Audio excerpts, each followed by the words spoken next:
The soft strains of a string quartet floated through the opulent ballroom of the Ritz-Carlton, San Francisco.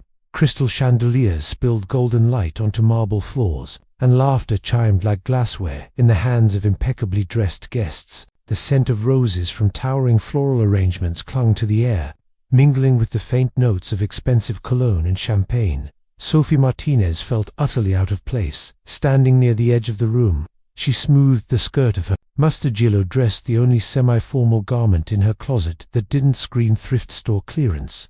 It had cost her 2 weekends of waitressing tips, but it still seemed woefully inadequate in a sea of designer gowns and tailored tuxedos. She pushed her glasses higher on the bridge of her nose, an old nervous habit, and forced a smile for Monica Rivera, her childhood friend and the glowing bride at the center of the celebration. This was Monica's night. Sophie wouldn't let her own insecurities ruin it. The music swelled as couples glided across the dance floor, moving effortlessly like they'd all been trained from birth in the art of ballroom etiquette. Sophie, meanwhile, hovered like an awkward extra in someone else's movie. She loved Monica dearly, but the world her friend had married into felt as distant from Sophie's life as a Paris runway show. Her world was different, messier, louder, full of paint-stained hands and budget lesson plans. As a public school art teacher in the Mission District, Sophie spent her days trying to inspire kids to see beauty in the mundane, to create something out of nothing, all while scraping together funds for supplies when the school budget ran dry. Nights and weekends were often spent balancing trays of hors d'oeuvres at events like this one, not attending them. It was strange being here as a guest, even stranger not carrying a tray. She took a sip of sparkling water and let her eyes wander to the glittering skyline visible through the floor-to-ceiling windows. On the opposite side of the ballroom, Adrian Cole checked his watch for the 3rd time in 10 minutes. It wasn't that he disliked his brother's wedding. Nathan deserved the happiness that radiated from every corner of this room. But these gatherings, grand, performative, suffocating, were never his scene. He preferred the sterile calm of boardrooms, where numbers lined up neatly and problems had solutions. Here, conversations felt rehearsed, laughter calculated. As CEO of Cole Industries, Adrian was no stranger to navigating high society, but he did so with the same detached precision he applied to quarterly reports. Tonight, though his mother had insisted on his attendance, she'd even said, half in jest, half in maternal exasperation, that perhaps he'd meet someone. The thought made Adrian's lips twitch, not quite a smile, but something close. Nathan had teased him earlier. At least, pretend you're enjoying yourself. Adrian, it's my wedding, not a funeral. He'd try, but mingling with strangers discussing their hedge funds and European vacations only reminded him how hollow such exchanges felt. Adrian, there you are. He turned at the familiar voice. His mother, impeccable in a navy gown, was striding toward him with the determination of a woman who rarely accepted no for an answer. Behind her trailed a woman in a bright yellow dress, clutching her clutch bag as if it were a lifeline. Mother, Adrian began, but she waved a dismissive hand. Sophie, this is Adrian, my eldest. Adrian, this is Monica's dear friend. You've been standing like a statue all night, and Sophie looks like she could use a dance partner. Before he could protest, he felt a gentle but firm push toward the dance floor. I'm so sorry, Sophie said quickly, her voice soft yet edged with awkwardness. I didn't mean for you to be volunteered. Adrian regarded her with a raised brow. I suspect neither of us did. Still, he offered his hand. Shall we? She hesitated, only a moment before placing her smaller hand in his. Her palm was warm, slightly calloused an artist's hand, though he didn't know that yet. As the music shifted to a slow waltz, Adrian placed his hand lightly at her waist, and they began to sway. I should warn you, Sophie murmured, her gaze fixed on the chandelier above them. I'm not much of a dancer. Neither am I, Adrian admitted. She blinked at him, surprised by his candor. Most men in this room seemed to carry an air of effortless confidence, but Adrian, with his perfectly tailored tuxedo and unreadable expression, felt oddly real. You don't want to be here, she said after a beat, her voice matter-of-fact. Adrian's brow furrowed slightly. What makes you say that? You've checked your watch 3 times since we started. He almost laughed, caught off guard, observant. I'm a teacher, Sophie said with a small shrug. Occupational hazard. A teacher, he repeated, intrigued, despite himself. Art, at a public school.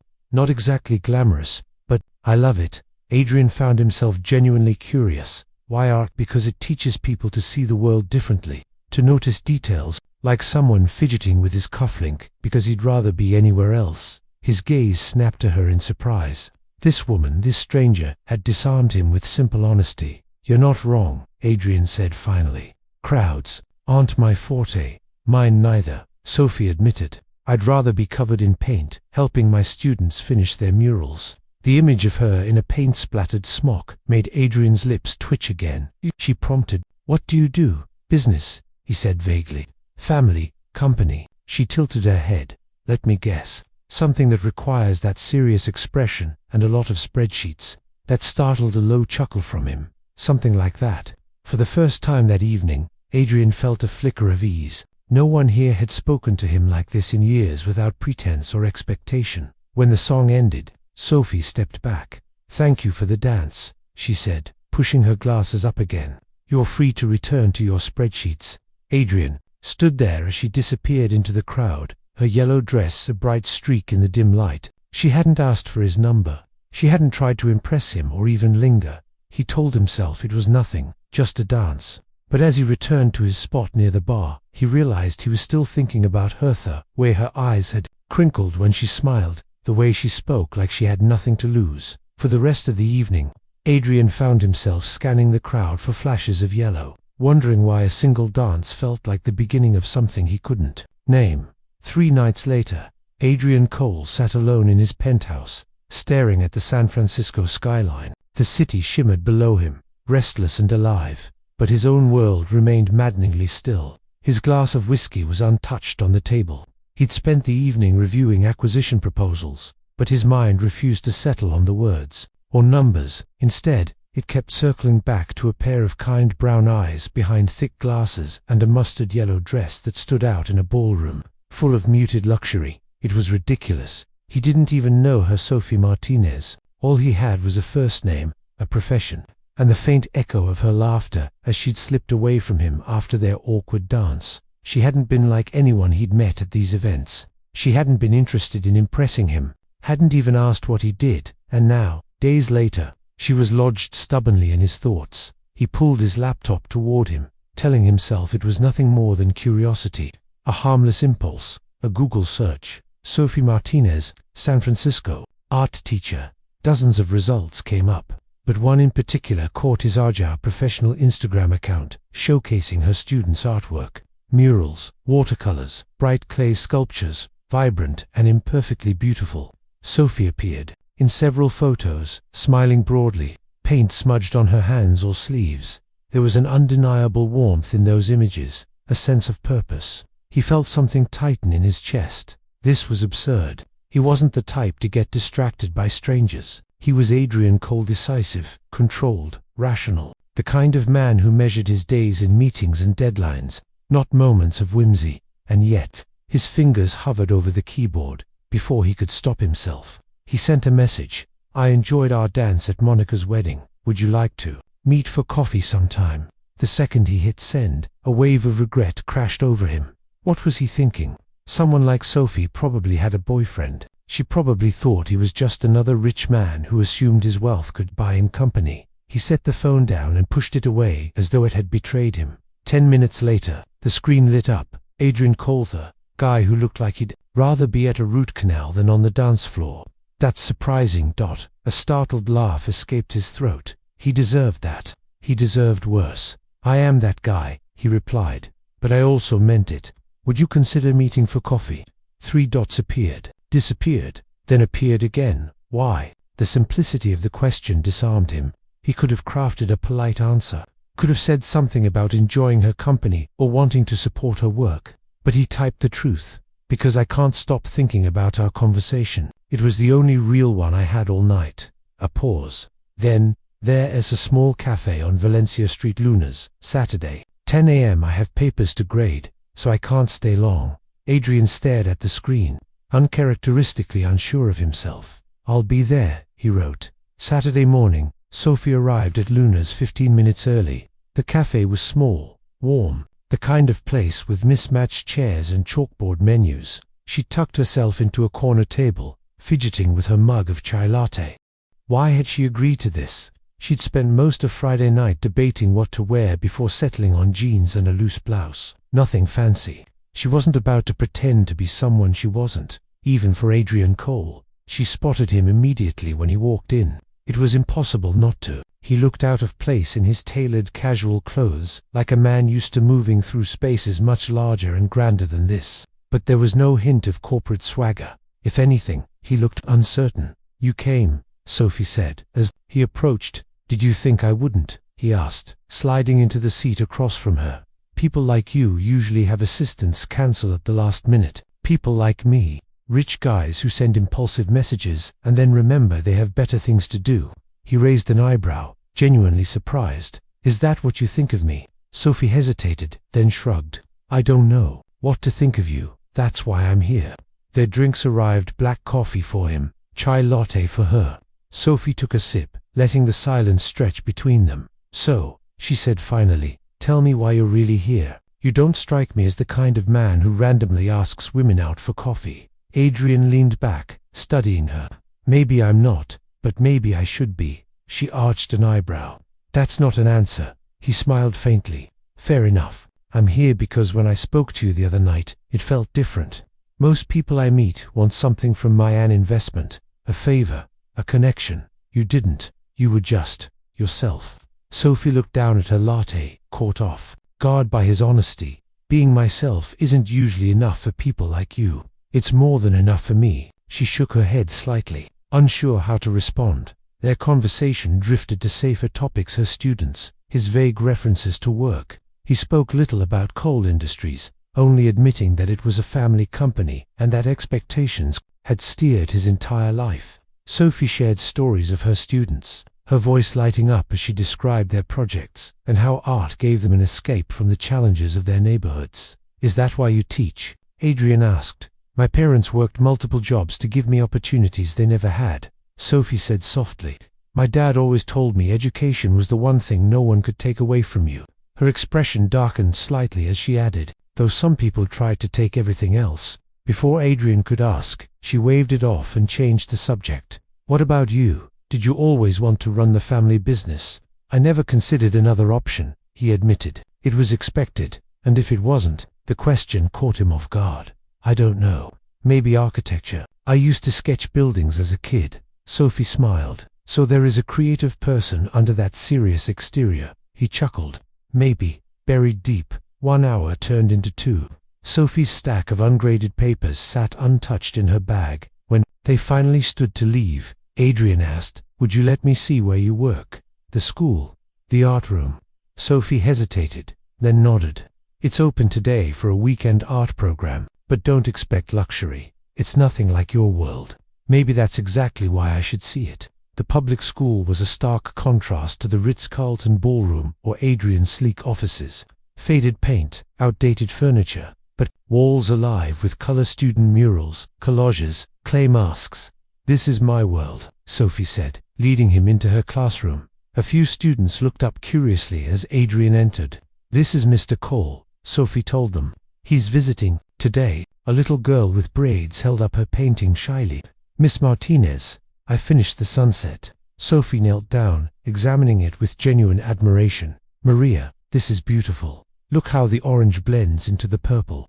Adrian watched as she moved from student to student, offering encouragement, gentle critiques, and high fives. She was completely at ease here, her passion radiating in every interaction. He saw it then, the life she had built, full of meaning, even without wealth or influence. When they left the building an hour later, Sophie glanced at him. "Thank you for coming, for seeing this." "Thank you for showing me," Adrian said. They walked to the parking lot in silence, but it wasn't the uncomfortable kind. It was the kind that felt full of possibilities. The following weeks unfolded like a series of stolen moments. Sophie and Adrian met in small, unassuming places: corner cafes, quiet bookstores, and art supply shops, where Sophie would linger too long over watercolor sets she couldn't afford. Adrian seemed content to follow her pace, never rushing, never pushing. It was strange, this tentative rhythm they had slipped into. Sophie found herself lowering her walls despite her better judgment. She hadn't meant to let him in. She certainly hadn't expected Adrian Cole, billionaire CEO who belonged in glossy magazines, to fit so seamlessly into the fabric of her everyday life. Yet he did, and somehow he didn't feel out of place sitting cross-legged on the floor of her classroom, helping a shy student mix just the right shade of green. But she kept reminding herself, this wasn't her world. That thought circled back again as they strolled through Golden Gate Park one Saturday afternoon. The fog clung low to the trees, softening the edges of reality as they walked side by side, their shoulders brushing occasionally.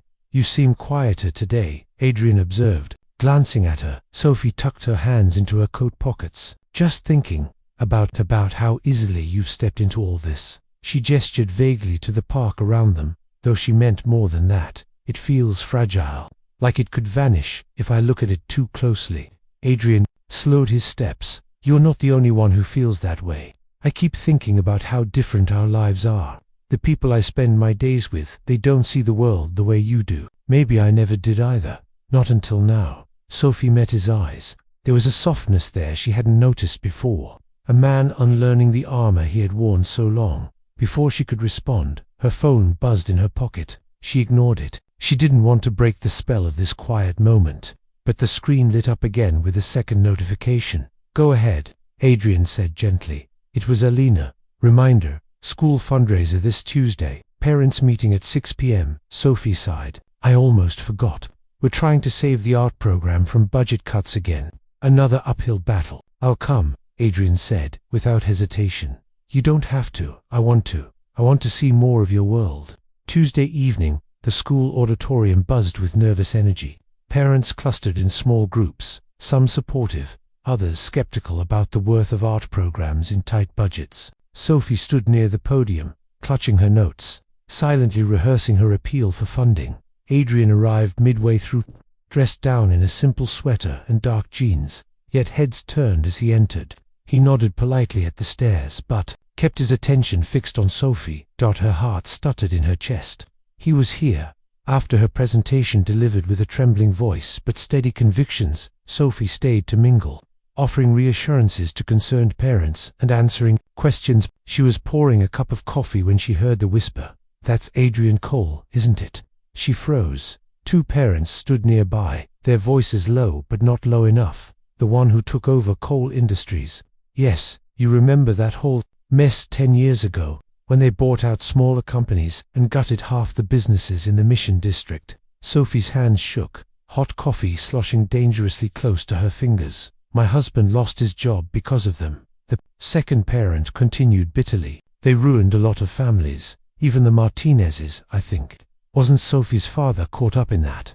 The words hit Sophie like a slap. Her father. She saw his face in her mind. Manuel Martinez coming home late at night, shoulders slumped with defeat after losing his job at the manufacturing plant Cole Industries had acquired. The bankruptcy, the unpaid bills, the quiet desperation that had seeped into their home until even the air felt heavy. Her mother's illness had come soon after. With no health insurance and no steady income, Sophie had abandoned her art scholarship to work full-time, keeping the family afloat as best she could. Her chest constricted. Adrian Cole. She turned slowly, her gaze zeroing in on him where he stood, across the room, surrounded by parents and teachers, utterly unaware of the storm brewing behind her eyes. Was this some kind of game to him?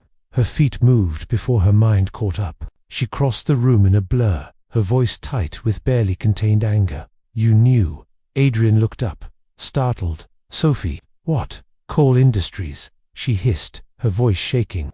Your family's company destroyed my father's livelihood, my family's stability. Did you know when you found me? When you looked me up? The color drained from Adrian's face. Sophie, answer me. He swallowed hard. Not at first, but later. I recognized your name. I went through my father's files. I found out what happened. Her stomach churned. When, last week, he admitted, his voice low. Sophie's eyes burned. Before our trip to the park, before you came to my classroom, you knew and you said nothing. I wanted to tell you, Adrian said urgently. I was trying to figure out how to explain. It wasn't my decision. I wasn't even part of the company then, but you are now, she said bitterly. You benefit from the damage your father did. Sophie, please, I'm not my father. Her breath came fast and shallow. I trusted you. I let myself. She shook her head. This was a mistake. She turned on her heel, weaving through the crowd, her vision blurring. Adrian followed her out into the parking lot. Sophie, wait, let me explain. There's nothing to explain, she said, her voice breaking. You're a Cole, I'm a Martinez. We don't belong in the same story. She fumbled for her car keys, desperate to escape. Adrian reached out, but she flinched away. Don't, she whispered. Don't make this harder. Then she was gone, taillights disappearing into the night, leaving Adrian standing alone in the cold. Adrian Cole had never felt the silence in his office so sharply.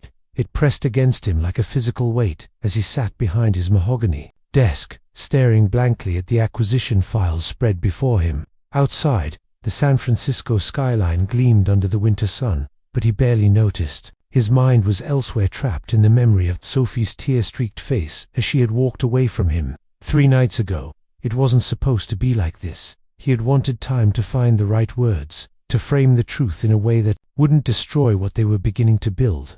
But time had betrayed him. His hesitation had cost him more than he could admit, not just Sophie's trust, but perhaps her presence in his life altogether. Adrian's assistant tapped lightly at the door. Mr. Cole, the board is waiting. Reschedule, he said curtly. But reschedule, he repeated, his tone brooking no argument. When the door closed again, Adrian leaned back in his chair, his hands steepled under his chin.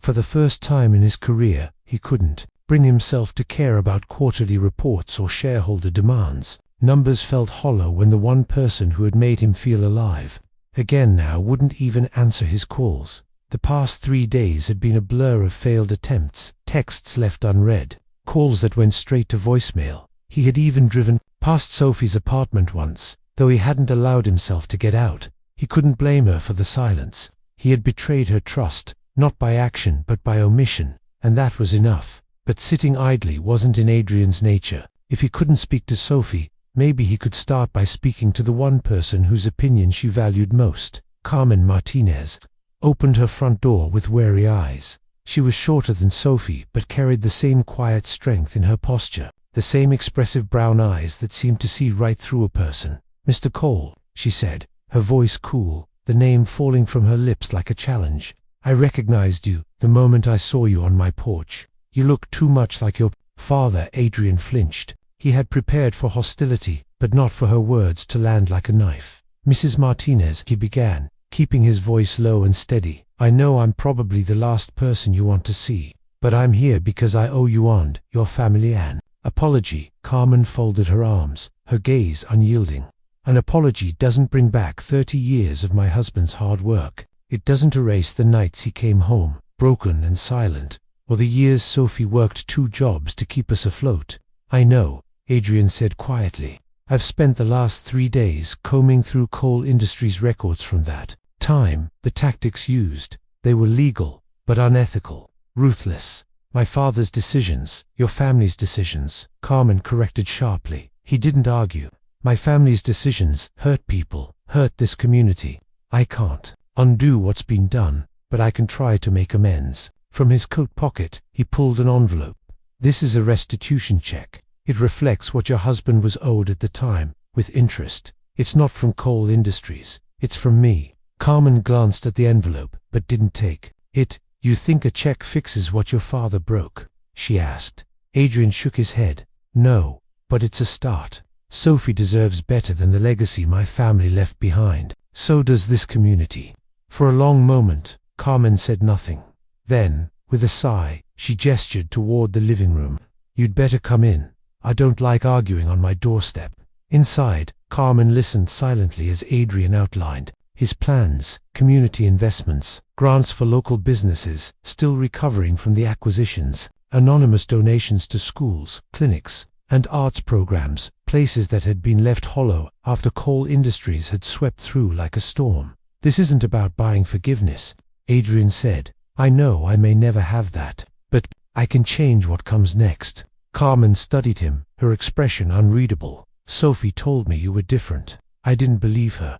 Maybe I still don't, but I know one thing: if you hurt her again, no amount of money in this world will protect you from a mother's wrath. Adrian almost smiled at the ferocity in her voice. Almost. Understood, he said. As he stood to leave, Carmen finally took the envelope from the table. She gets her compassion from her father, she said softly, but her ability to see goodness where others see none. That's all her. Adrian nodded, feeling the weight of her words settle in his chest. Over the next several days, Adrian immersed himself in action. At Sophie's school, high-quality art supplies arrived without fanfare. New easels, paint sets, sketchbooks, sent anonymously. At the community clinic, modern equipment was installed overnight, accompanied by a quiet note. For those who keep this neighborhood healthy. A battered community center received a check large enough to keep its programs running for years. Adrian didn't sign his name to any of it. He didn't want Sophie to think he was buying his way back into her life. This was about her students, her neighbors, her world. But even as he worked, her absence lingered like an ache. Sophie noticed the changes, almost immediately. The first time she stepped into her classroom to find shelves stocked with supplies she'd only dreamed of. Her breath caught in her throat. She found a simple note resting atop the new brushes. No strings attached. Your students deserve the best tools to match their teacher's dedication. She didn't need to see a signet to know who it was from. Her feelings warred within her. Anger, gratitude, confusion. She'd wanted Adrian to care about her world, but now that he did, it felt too complicated. Too late. Her mother's text only added to her turmoil. That Cole boy came to see me today. We should talk. Sophie stared at the message, her fingers hovering over her phone before she finally put it down. She wasn't ready, not yet. One evening, as she left the school after staying late to help a student, she found Alina waiting by her car. You've been quiet lately, Alina said. More than usual. Sophie shrugged. I'm fine. Are you? Because your art room looks like an Amazon warehouse, and I don't think it's the school district's doing. Sophie looked away. You still care about him, Alina said, gently. That's okay, you know, caring doesn't make you weak. But make sure, if you let him back in, it's because he's earned it, not because you're lonely. Sophie said nothing, but her heart twisted painfully in her chest. The spring air in San Francisco carried the scent of cherry blossoms and salt from the bay. But Sophie Martinez barely noticed as she stepped out of her classroom. The day had stretched into evening, the last rays of sun catching on the vibrant murals her students had painted along the hallway walls. She lingered, running her fingers over a swirl of orange and teal phoenix rising from a sea of chaos. She couldn't help but think of Adrian. For weeks, he'd been a ghost in her periphery. She hadn't spoken to him since that night outside the school fundraiser, yet evidence of his presence lingered everywhere. The art supplies, the community clinic's new wing, the rejuvenated youth center, all bore the quiet imprint of someone trying, in his own way, to make things right. But guilt and action weren't the same as change. Sophie had learned that lesson early. Still, when her phone buzzed with a message from him that afternoon, she hadn't deleted it. I don't expect forgiveness, but I'd like the chance to explain. Would you meet me? It had taken her hours to reply. Tomorrow, Luna's Cafe. 3 p.m. 1 hour. Now, as she walked toward her car, she rehearsed what she might say. She told herself this wasn't about giving him another chance. This was about closure. The cafe was nearly empty when Adrian arrived the next day. He spotted Sophie immediately at a corner table, her hair falling loose around her face as she stirred her tea absently. She looked up when he approached, her expression guarded, but not unkind. You came, he said quietly. You asked. Adrian sat across from her, hands clasped to keep them from fidgeting. For a long moment, they said nothing. Outside, a cable car rattled past, the clang of its bell faint against the hush between them. I owe you the truth, Adrian began. No rehearsed explanations this time. Sophie folded her hands on the table. Go on. My father built coal industries on acquisitions, ruthless ones. He saw communities like yours as collateral damage. I grew up thinking that was normal, the price of success. I didn't question it until much later, until you. Her eyes flickered, but she said nothing. I found the records the week we went to Golden Gate Park, Adrian continued. I didn't tell you because I was afraid of losing you before I had the chance to show you I'm not him. You're not your father, Sophie said softly, but you carry his legacy. I know, Adrian admitted, and I don't want to. I'm trying to turn coal industries into something different, ethical, restorative, not because of guilt, but because it's the right thing to do. He hesitated, searching her face. You made me see that. You reminded me that there's a world beyond boardrooms and profits. Sophie's fingers tightened around her cup. She wanted to believe him. God, she wanted to. But trust, once shattered, was not easily rebuilt. Actions speak louder than words, she said finally. Adrian nodded. Then let me prove it. In the weeks that followed, Sophie watched him from a distance. She saw the headlines. Cole Industries announces Community Restoration Fund. New initiative prioritizes local voices in corporate decisions. She heard whispers from colleagues about donations to after-school programs and scholarships for underprivileged youth. But what struck her most wasn't the scale of his efforts. It was his presence. Adrian began showing up quietly at community meetings, not as a CEO but as a man listening intently, taking notes. He visited the art center unannounced, rolling up his sleeves to help paint a mural with local artists. He even spent an afternoon in Sophie's classroom, sitting cross-legged on the floor helping Maria mix colors for a landscape painting. The children adored him. Miss Martinez, Maria whispered one day, "Is Mr. Cole your friend?" Sophie hesitated. "He's someone who cares about our work." But even as she said it, she felt the truth lingering at the edges of her heart.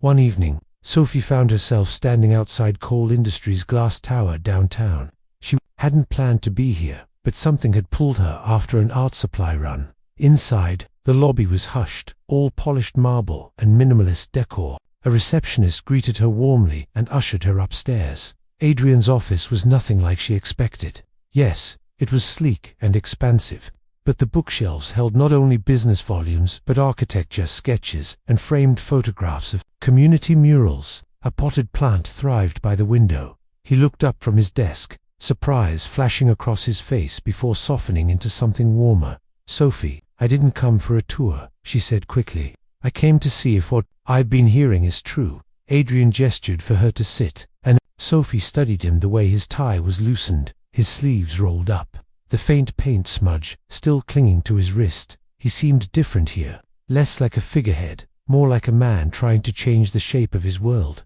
"I think," she began slowly, "you're doing more than I expected." His eyes held hers, but not enough. "Trust isn't something you can rush," she said. "I'm not asking you to trust me yet," Adrian replied. "I'm asking you to let me keep showing up.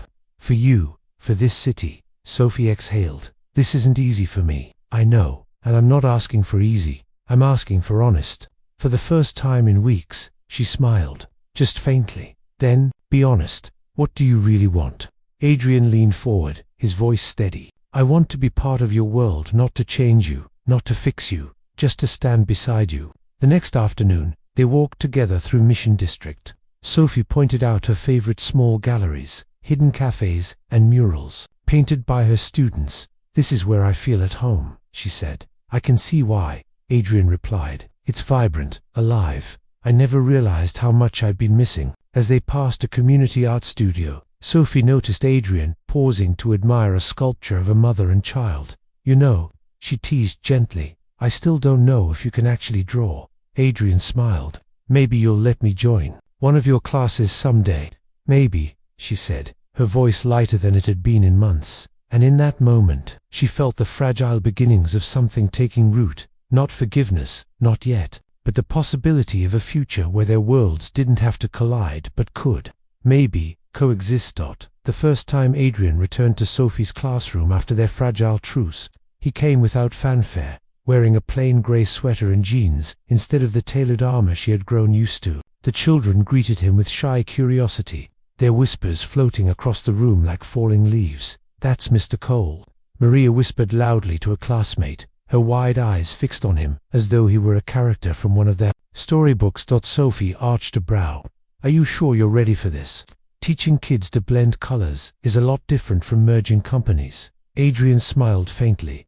"I think I can handle it." But as he knelt beside a group of students wrestling with acrylic paints, Sophie saw his careful movements, the way his fingers hesitated before picking up a brush. He didn't want to mess up, not here, not in her space. "Relax," she murmured, as she passed him, handing out fresh jars of water. "It's art. There's no wrong way." Adrian looked up at her, a streak of blue already smudged on his hand. For once, he wasn't the man commanding a boardroom or orchestrating billion-dollar deals. Here, he was simply Adrian, a man trying to understand the world she loved. The children quickly warmed to him, their questions tumbling over one another. Do you draw buildings? Were you rich when you were little? Can you paint a unicorn? Adrian laughed, caught off guard by their bluntness. No unicorns yet, he admitted, but I can try. Sophie watched from her desk, her arms folded loosely, and felt something stir inside her. She wanted to stay angry at him, at his family's past, at his initial silence, but moments like this made it harder to hold on to that anger. He was here, not just physically, but fully present in a way that was rare for anyone in her world. Their meetings became more frequent. Sometimes they happened in the quiet of Sophie's classroom after school, sometimes in the Mission Districts, small galleries where Sophie guided him through exhibits with a passion that left him awed. Adrian had always thought of art as decorative, something bought and displayed in sterile corporate lobbies. But Sophie taught him to see the soul behind the strokes, the way colors could tell a story words never could. One rainy evening, they wandered through a small gallery featuring local artists. The place smelled faintly of turpentine and coffee, and Sophie's hair curled slightly in the damp air. This one, she said, stopping in front of a canvas that seemed to hum with emotion, an abstract swirl of reds and grays, jagged yet strangely beautiful. It's about grief. The artist painted it after losing her father. Adrian stood beside her, his hands in his pockets. It feels raw. That's the point, Sophie said softly. Real art doesn't try to be perfect. It's honest, even if it hurts. He glanced at her then, and she caught the flicker of something in his expression, regret, maybe, or longing. Sophie, he began, his voice quieter than she expected. Do you ever wonder what would have happened if we'd met in another time, another place? She turned to face him.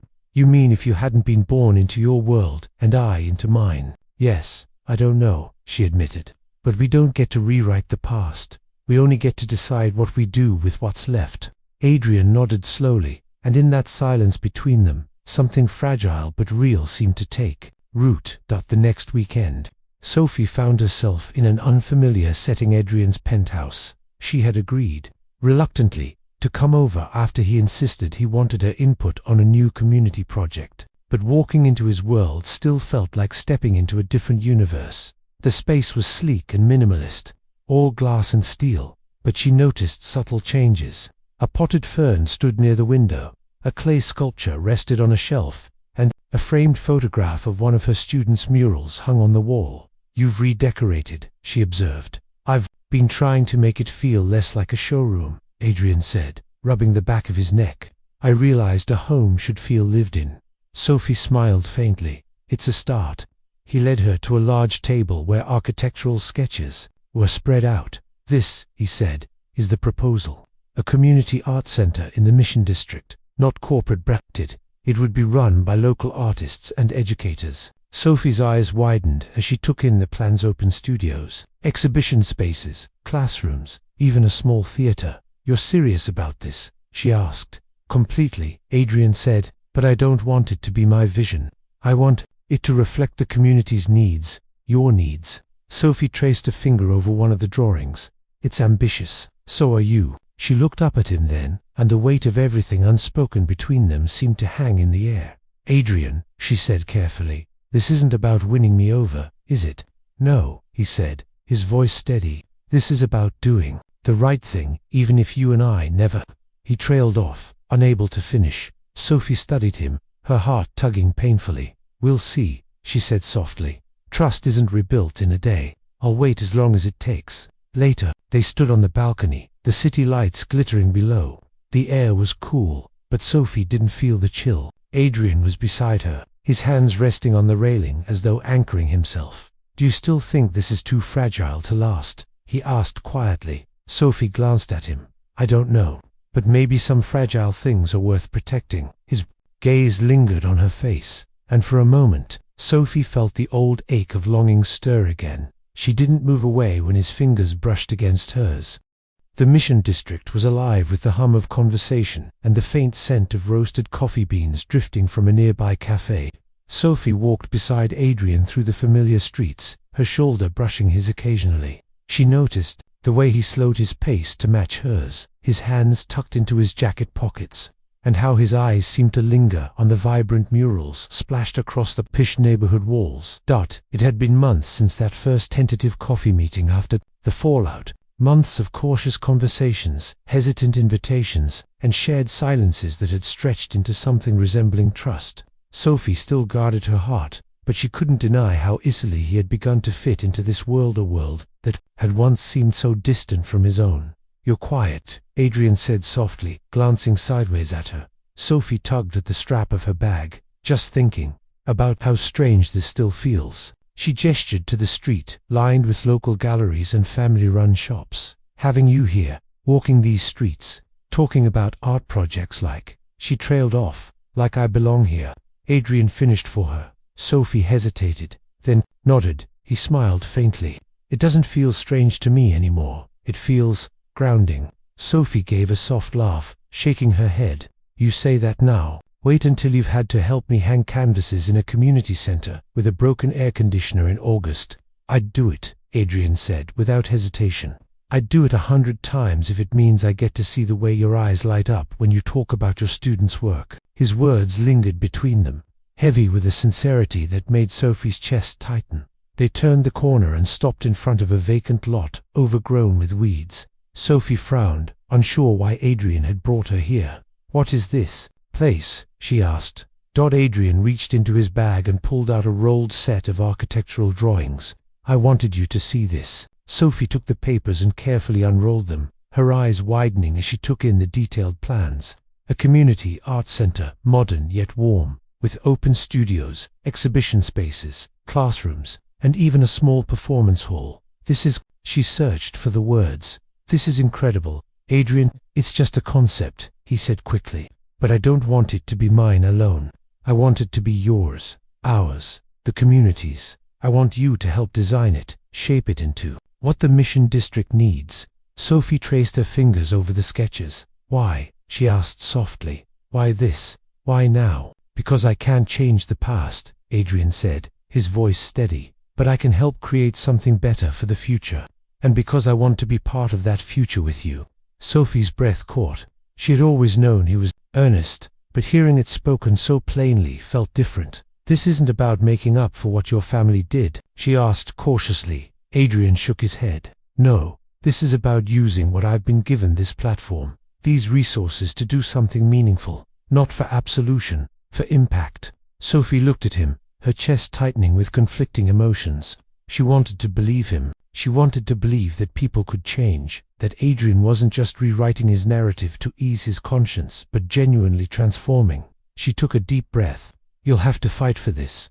Not just the logistics, but the push from your board, from people who don't see value in a project like this." "I know," Adrian said simply. "I'm ready." As predicted, the coal industry's boardroom became a battleground. "This is a distraction," one senior board member said coldly, tapping a pen against the polished table. "Community art programs don't drive revenue. It's not a distraction." Adrian countered. "It's an investment in the neighborhoods we've hurt, in the future of this company's relationship with the people we impact." Another voice chimed in. "Shareholders won't see it that way. They'll see resources being funneled into feel-good projects instead of profitable ventures." Adrian's jaw tightened. "Then maybe it's time we redefine what profit means. If we're not contributing positively to the communities we operate in, we're failing. Period." The room fell into tense silence. Adrian felt the weight of every skeptical gaze on him, but he didn't flinch. When he relayed the meeting to Sophie later, she was sitting cross-legged on the floor of her apartment, surrounded by her students. "Artwork, they're not going to make it easy for you," she said. "They never do," Adrian replied. "But this time, I'm not backing down." Sophie looked at him for a long moment, then nodded. "If you're serious about this, about building something for this community, then I'll help." His relief was palpable. "You will..." "Yes," she said softly. "But Adrian, understand, this isn't just about blueprints and budgets. This is about people, their stories, their struggles. If you're going to do this, you have to do it their way, not yours." "I want to," Adrian said. In the weeks that followed, Sophie and Adrian worked side by side, meeting with local artists, community leaders, and residents to gather input for the center's design. Adrian listened more than he spoke, taking notes, asking questions. It was a different kind of boardroom. one where children colored on the edges of his notepad while their parents shared memories of what their neighborhood used to be. Sophie watched him closely during those meetings. She saw the way he leaned in when people spoke, how he asked about their lives, not just their needs. Slowly, she felt the edges of her mistrust soften. One evening, as they walked out of a community planning session, Sophie stopped on the sidewalk. The air was thick with the scent of blooming jacarandas, their purple flowers blanketing the pavement. "Adrian," she began, her voice hesitant, "why are you really doing this? You could have stopped at donations, at writing checks. Why go this far?" He turned to face her, the streetlight casting his face in gentle relief. "Because I don't want to just be a man who inherits a company built on harm. I want to leave it better than I found it. I want to create something lasting, something that doesn't erase the past but builds on it. And because," he hesitated, his eyes holding hers, "because I want you to know that I'm not here to take over your world or drag you into mine. I just want us to create something new, together." Sophie's chest ached. She didn't know if she was ready for the enormity of what he was offering, but she couldn't deny how much she wanted to believe him. The first time Sophie saw the finished community arts center, she stood in the middle of its sunlit atrium and felt her throat tighten. The space hummed with life, even though the official opening was still days away. Natural light spilled through floor-to-ceiling windows onto polished wooden floors, and vibrant murals covered the walls painted by local artists and Sophie's students in collaboration over the past few weeks. Adrian watched her from a few feet away, his hands in his pockets, an almost hesitant expression on his face. "What do you think?" Sophie turned slowly, taking in every detail: the open studios, the cozy reading nooks, the small stage in the corner for performances. It was more than she had dared to hope for. "I think," she paused, blinking back sudden tears, "I think you've created something beautiful here." Adrian let out a breath he hadn't realized he was holding. "Not just me, you, the community. It wouldn't exist without you." Sophie shook her head, a faint smile tugging at her lips. "It exists because you listened. That's not easy for people in your position." He stepped closer, his gaze steady. "It's easy when it's you I'm listening to." The words lingered between them, charged with the quiet weight of everything unsaid. In the days leading up to the grand opening, the center buzzed with activity. Volunteers cleaned, arranged supplies, and set up exhibits. Sophie worked late into the evenings, her hair pulled back in a loose bun, smudges of paint on her hands. Adrian was always nearby, not overseeing like a CEO, but working alongside her. She caught glimpses of him sweeping floors, adjusting lighting for an art installation, laughing with children as they carried in their projects. There was a gentleness in the way he moved through the space, a presence that felt different from the polished man she'd first met at Monica's wedding.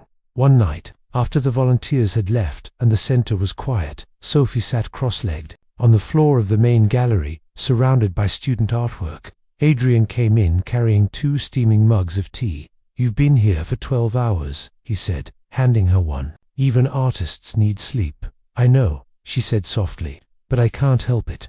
Every corner of this place feels like a dream I don't want to wake up from." He sat beside her, his shoulder brushing hers. "It's real, Sophie. You made it real."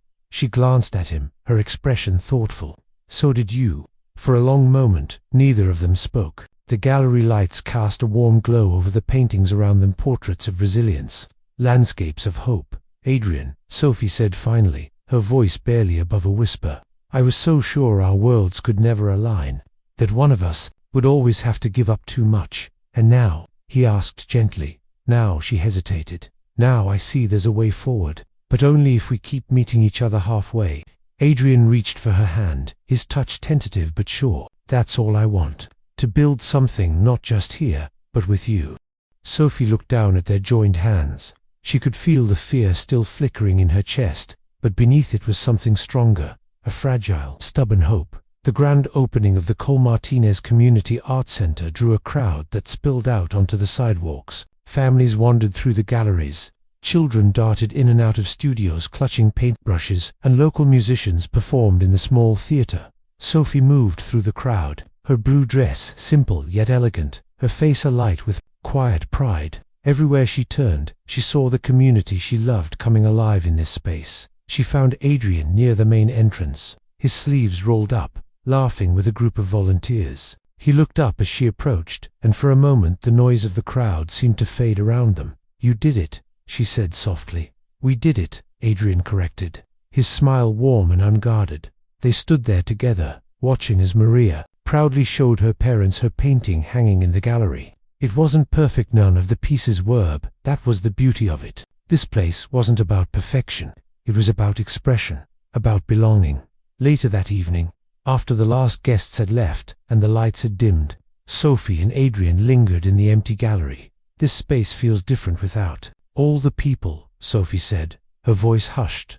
Adrian nodded, quieter but still alive. Sophie turned to him, her expression unreadable. "I don't know where we go from here, what this means for us, but I know I'm not ready to let go." "You don't have to be," Adrian said. "I'm not going anywhere." And for the first time in a long time, Sophie believed him as they stood there, surrounded by art born from struggle and hope. Adrian reached out and brushed a loose strand of hair from her face. The gesture was simple, but Sophie felt the weight of it in her chest. Then, in the quiet of the gallery, their lips met not in a rush of passion, but in a soft, tentative kiss that felt like the beginning of something enduring. When they pulled back, Sophie rested her forehead against his. "I don't want promises we can't keep." "No promises," Adrian murmured. "Just this, just us, one step at a time." The Cole Martinez Community Art Center was no longer just an idea sketched on paper. It had become a living, breathing place alive with voices, colors, and the quiet hum of transformation. 1 year after its opening, the center hosted its first major exhibition. Stories of transformation. Parents, artists, and local residents filled the gallery, moving among canvases and sculptures that spoke of resilience, loss, and hope. The air was rich with the scent of fresh paint and flowers donated by local vendors. Sophie stood near the entrance in a simple navy dress, greeting students and their families as they arrived. She had spent weeks helping her students prepare their pieces, encouraging them to share their stories through art. Tonight, as she watched them beam with pride at their work, she felt a swell of something she hadn't dared to name before: contentment. Adrian was running late. He had texted earlier from a business trip, promising he would be there before the exhibition closed. Sophie tried not to watch the door, but her eyes drifted there every few minutes anyway. She didn't need him here. She had learned over the past year to stand firmly in her own life again. But she wanted him here not because he completed her, but because they had built something worth sharing. That as she moved through the gallery, Sophie paused before a wall dedicated to her father. Photographs showed Manuel Martinez in his workshop, teaching a young Sophie to hold a paintbrush, standing proudly in front of their first family home. Beside the images hung a plaque that read,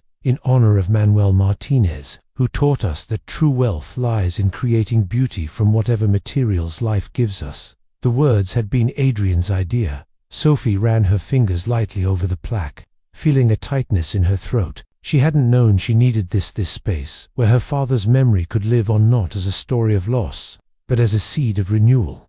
"Miss Martinez," a familiar voice piped up.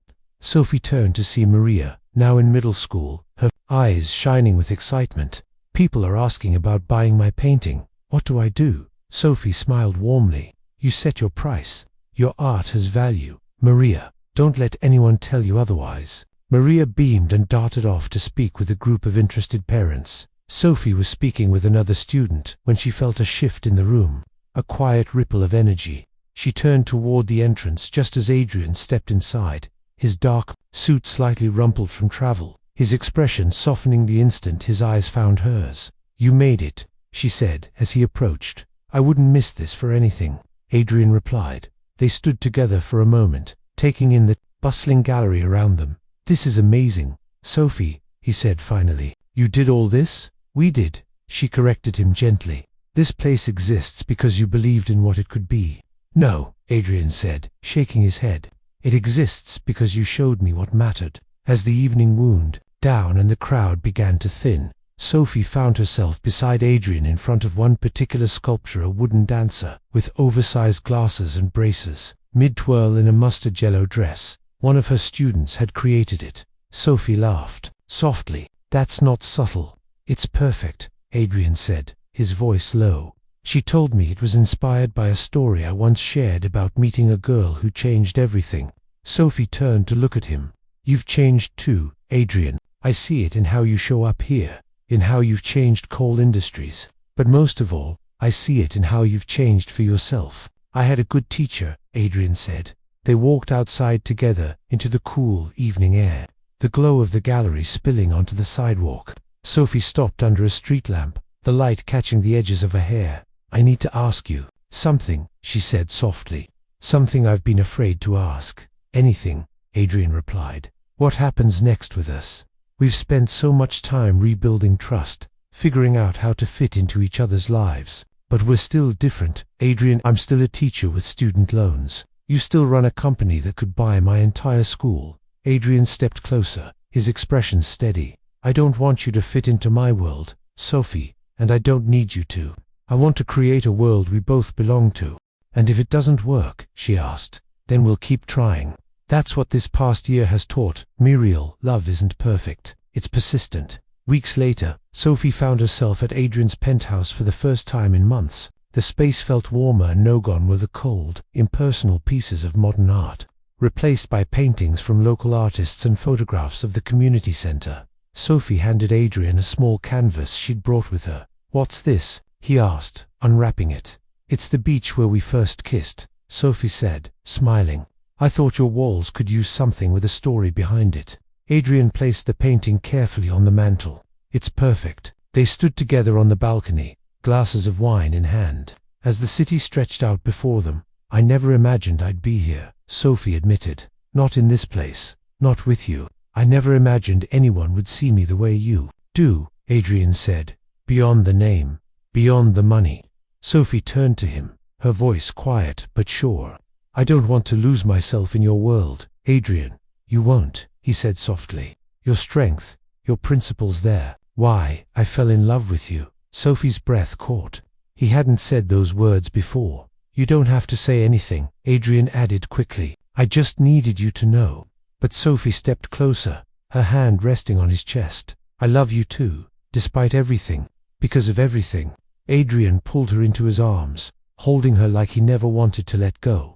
6 months later, the Art Center's second annual exhibition filled the gallery with laughter and light. Adrian stood near the stage, watching Sophie guide her students through their presentations. She caught his eye and smiled a smile that still held a touch of disbelief, as if she couldn't quite believe how far they had come. And in that moment, Adrian knew they didn't need grand declarations or perfect circumstances. What they had built brick by brick, brushstroke by brushstroke, was enough. As Sophie joined him by the stage, he extended his hand. Dance with me. She laughed softly. You know I'm terrible at dancing. I don't care, Adrian said. All I care about is that it's with you. And so, under the soft glow of gallery lights and surrounded by art that told stories of healing and hope, Sophie and Adrian danced not as a CEO and a teacher, not as a Cole and a Martinez, but as two people who had chosen each other over and over again in their imperfect, complicated, extraordinary way. They had created something beautiful, something that would last. Sophie Martinez and Adrian Cole's story began in a way neither expected: a single, awkward dance at a lavish San Francisco wedding. Sophie, an art teacher devoted to her students in the Mission District, and Adrian, a powerful CEO of Cole Industries, came from worlds so different they seemed destined to clash. Yet in that brief moment on the dance floor, there was a spark, an unspoken connection that neither could shake. But love, they soon discovered, is rarely simple. As they navigated the fragile beginnings of their relationship, Sophie's world of vibrant community murals and underfunded classrooms collided with Adrian's polished boardrooms and staggering privilege. Adrian, drawn to Sophie's authenticity, began seeing life outside of spreadsheets and profit margins for the first time. Sophie, in turn, found herself pulled toward a man who seemed unreachably and yet was trying, piece by piece, to dismantle the walls around his heart. Then came the revelation that nearly destroyed them. Adrian's family company had played a role in dismantling Sophie's father's livelihood years earlier, setting off a chain of hardships that reshaped her family's future. Betrayed by Adrian's initial silence and haunted by her father's memory, Sophie walked away, determined to protect her heart. But Adrian didn't give up. Instead of offering apologies wrapped in wealth, he chose action. He met with her mother, listened to community leaders, and funneled resources into rebuilding the very neighborhoods Cole Industries had once harmed.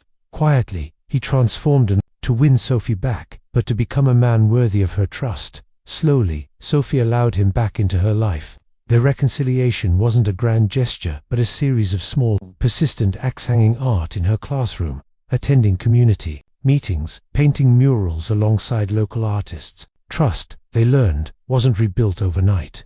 It was crafted with care, like Sophie's students layering colors on a canvas. Together, they dreamed of and built the Cole Martinez Community Art Center, a space that symbolized not just their love, but their shared commitment to healing the past and creating something new. Their journey wasn't perfect. There were still whispers at business functions about the CEO dating a school teacher. Sophie still wrestled with fears of losing herself in his world. But through honest conversations and mutual respect, they forged a life that was uniquely theirs. The heart of it all was a simple truth. Love isn't about erasing differences or pretending the past never happened. It's about choosing each other over and over again and working to build a future where both can belong.